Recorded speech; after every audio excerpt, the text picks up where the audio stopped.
দর্শক বন্ধুরা, welcome back to my YouTube channel. বন্ধুরা, আমার ইউটিউব চ্যানেলে আপনাদের সকলকে স্বাগত জানাই। তো চলুন বিভিন্ন স্বনামধন্য পত্র পত্রিকায় প্রকাশিত কয়েকটি বিশেষ খবর দেখে নেওয়া যাক। প্রতিবাদী কলমে প্রকাশিত বিশেষ খবরটি হল, প্রত্যাশা আর সংখ্যার মধ্য দিয়ে শুরু হচ্ছে নতুন সংসদের প্রথম অধিবেশন। আফম ইকবাল।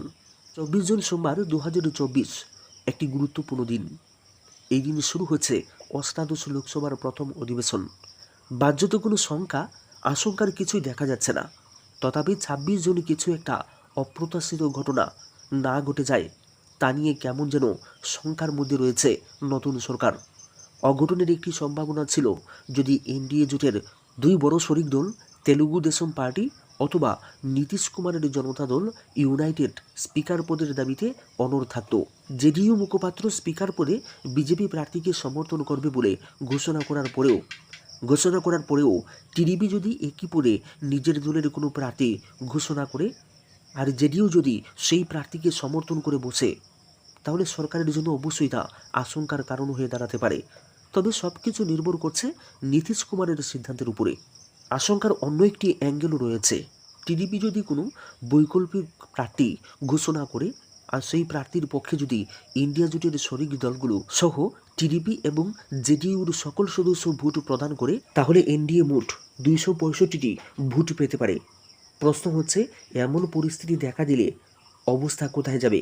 টিডিপির প্রার্থী থাকলে হতে পারে এনডিএর আরও 2টি ভোট কম পড়বে, কারণ পবন কল্যাণের জনসেনা পার্টির 2 সদস্যের ভোট তখন টিডিপির পক্ষে যাওয়ার সম্ভাবনা অধিক। তখন এনডিএর পক্ষে ভোট হবে 263। গুজব কিনা নিশ্চিত নয়, তবে এমনটা শোনা যাচ্ছে যে পশ্চিমবঙ্গ এবং মহারাষ্ট্রের কিছু বিজেপি সাংসদ বিরোধী ইন্ডিয়া জোটের সঙ্গে যোগাযোগ রেখে চলেছেন। এমনকি স্পিকার পদের নির্বাচনের আগেই বিজেপি এবং এনডিএ জোটের 8-10 জন সদস্য বিরোধী জোটে যোগ দিতে যাচ্ছেন। এমনটা হলে এনডিএ জোটের সদস্য সংখ্যা কমে দাঁড়াতে পারে 283-তে।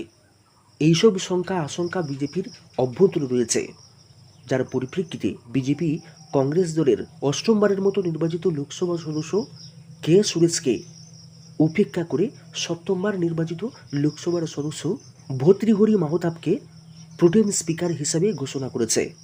প্রোটেম স্পিকারের কেবল 2টি দায়িত্ব থাকে: নিম্নকক্ষের সকল নবনির্বাচিত সদস্যদের সদস্য পদের শপথ বাক্য পাঠ করানো আর স্পিকার নির্বাচন পরিচালনা করা। প্রটোকল অনুসারে এই 2টি দায়িত্ব পালনের জন্য কেন্দ্রীয় সরকার সদনের সবচেয়ে বয়স্ক সদস্যকে প্রোটেম স্পিকার হিসেবে নিযুক্ত করার কথা, কিন্তু সরকার এবার সেই সংসদীয় ঐতিহ্যকে লঙ্ঘন করেছে। এর পেছনে উদ্দেশ্য পরিষ্কার: স্পিকার পদে নিজেদের প্রার্থীর নির্বাচন নিশ্চিত করা। স্বাধীন ভারতের ইতিহাসে এই যাবৎকালের সবকটি লোকসভায় স্পিকার নির্বাচিত হয়েছেন শাসক এবং বিরোধী দলের মতৈক্যের ভিত্তিতে।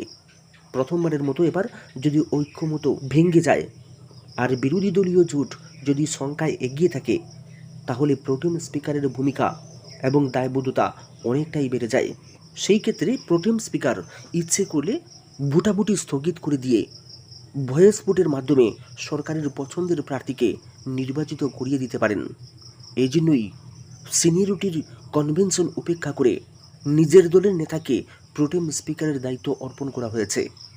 বিজেপির স্পিকার পদপ্রার্থী এই যাবৎ ঘোষণা করা হয়নি, যদিও মন্ত্রিসভার সদস্যদের মধ্যে পুরনো দপ্তর বণ্টনের মাধ্যমে সরকার যে সংকেত প্রদান করেছে তাতে নিশ্চিত যে সংসদের কপলে স্থাপিত সেই পুরনো কালো দাগ অর্থাৎ ওম বিড়লাই হচ্ছেন স্পিকার পদপ্রার্থী। কেবলমাত্র ওম বিড়লাই পারেন বিজেপির মাত্র 2 প্রভাবশালী নেতার সকল ডিকটেশন অনুসরণ করে যে কোনো পর্যায়ে তলিয়ে যেতে। এক্ষেত্রে তিনি সপ্তদশ লোকসভায় তার উপযোগিতা ভালো করেই প্রমাণ করেছেন। বিজেপি খুব ভালো করে জানে যে অন্তত স্পিকার পদে অন্য কাউকে দিয়ে পরীক্ষা নিরীক্ষা করার মধ্যে ঝুঁকি রয়েছে। বিষয়টি কেবল স্পিকার পদের ক্ষেত্রেই নয়, মন্ত্রী পরিষদের দপ্তর বণ্টনের ক্ষেত্রেও দেখা গিয়েছে একই ট্রেন্ড। ধরা যাক, ইস্পাত ও ভারী শিল্পের মতো একটি দপ্তর সরকার কোনো সহযোগী দলের কাছে হস্তান্তর করা হলো। এবার নতুন মন্ত্রীকে যদি বলা হয় আগের সরকারের মেয়াদে গুজরাটে একটি সেমিকন্ডাক্টর কারখানা স্থাপনের জন্য আমেরিকার মাইক্রন টেকনোলজিস কোম্পানিকে মোট ব্যয়ের প্রায় 70% ভর্তুকি হিসেবে দিয়ে দেওয়া হয়েছে। অর্থাৎ ফ্যাক্টরিতে 5,000 সম্ভাব্য ভারতীয় কর্মসংস্থানের জন্য কর্মী প্রতি প্রায় 3.2 কোটি টাকা ভর্তুকি। পরবর্তীতে এটিকে হোয়াইট ওয়াশ করার জন্য বলতে পারেন যে আপনাকে মিসকোট করা হয়েছে।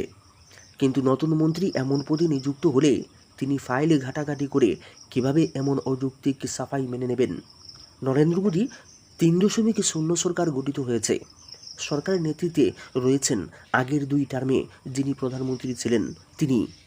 সরকার গঠনের পর প্রধানমন্ত্রীর সকল গুরুত্বপূর্ণ দপ্তর তার নিজ দলের এবং কাছের ওই সমস্ত নেতাদের দিয়েছেন আগের মেয়াদে যিনি যে দপ্তরে ছিলেন। প্রধানমন্ত্রী হিসেবে তিনি সমস্ত দায়িত্বভার পালন করে যাচ্ছেন। অথচ নির্বাচনের ফলাফল আসার পর বিজেপি সংসদীয় দলের নেতা আজও তিনি নির্বাচিত হননি। বরং নেতা নির্বাচনের জন্য সংসদীয় দলের কোনো বৈঠক পর্যন্ত ডাকা হয়নি। কেন? এর পেছনেও রয়েছে সেই একই আশঙ্কা, পদ খোয়ানোর আশঙ্কা।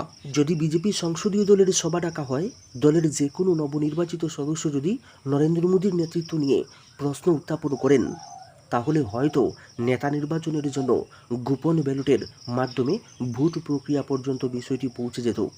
তাহলে সম্ভাবনা ছিল অপঘাতের।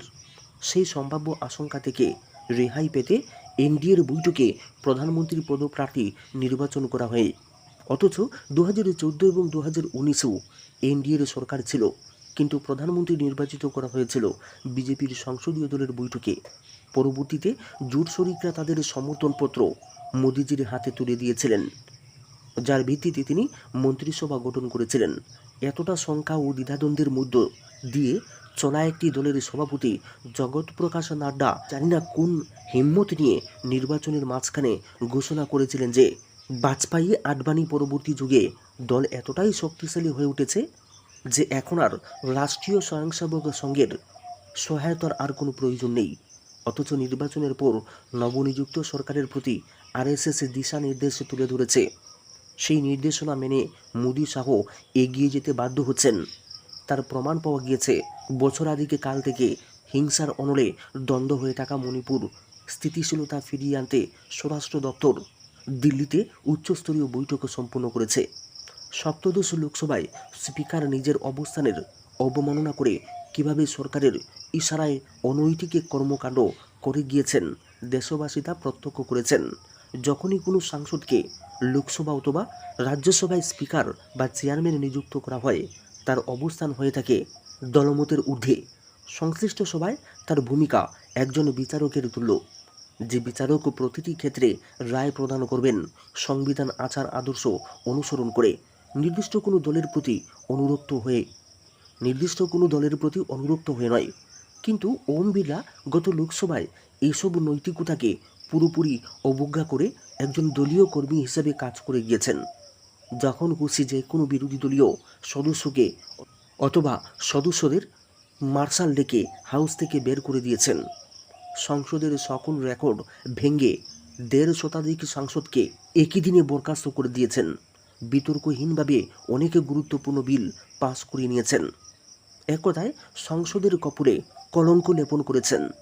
দেশবাসী চায় না এমন একজন কলঙ্কিত স্পিকারের হাতে আবারও লোকসভা পরিচালনার দায়িত্ব অর্পণ করা হোক। আশা করি বিরোধী দলের সাংসদগণ দেশবাসীর এই কামনার কথা মাথায় রেখে নিজেদের দায়িত্ব এবং গঠনমূলক ভূমিকা পালন করবেন। সোজা সাপটা 56 ইঞ্চির ভয় কমছে? তবে কি দেশের অপরাধীদের 56 ইঞ্চির ভয়ভীতি শেষ হয়ে গিয়েছে? তবে কি 56 ইঞ্চির সেই সিংহের গর্জন দেশের অপরাধ জগতের লোকদের আর মনে অপরাধ করতে বাধা দিচ্ছে না? তা না হলে তৃতীয়বারের মতো দেশের প্রধানমন্ত্রী পদে শপথ নেওয়ার পর থেকেই দেশকে একের পর এক কেলেঙ্কারির সম্মুখীন হতে হচ্ছে। দেশের লক্ষ লক্ষ প্রতিভাবান এবং সেরা সেরা ছাত্রছাত্রীদের ভবিষ্যৎ নিয়ে যারা ছিনিমিনি খেলছেন, তাদের কি কোনো ভয় নেই? যে 56 ইঞ্চির ঘোষণা ছিল যে আমি থাকতে দেশের মানুষ নিরাপদ, আজ সেই 56 ইঞ্চির আমলে দেশের লক্ষ লক্ষ মেধাবী ছাত্রছাত্রীদের ভবিষ্যৎ রীতিমতো অন্ধকারে। তার চেয়েও বড় প্রশ্ন হচ্ছে যে কেন দেশের শিক্ষা সংক্রান্ত মাফিয়া এবং দালালরা এত বেশিভাবে সক্রিয় হয়ে উঠল? কেন ডাবল ইঞ্জিনের সরকার যে সমস্ত রাজ্যে রয়েছে সেই সমস্ত রাজ্যে এই মহা কেলেঙ্কারির ঘটনাগুলি ঘটছে? তবে কি 56 ইঞ্চির ভয় কাটিয়ে উঠেছে দেশের অপরাধ জগতের লোকরা? একের পর এক কেলেঙ্কারি আর একের পর এক পরীক্ষা বাতিল। প্রশ্ন হচ্ছে, কোথায় তাহলে সুরক্ষা কবচ? রেল দুর্ঘটনা দেখিয়েছে যে সুরক্ষা কবচের নামে এতদিন দেশের মানুষকে বোকা বানানো হয়েছে। এবার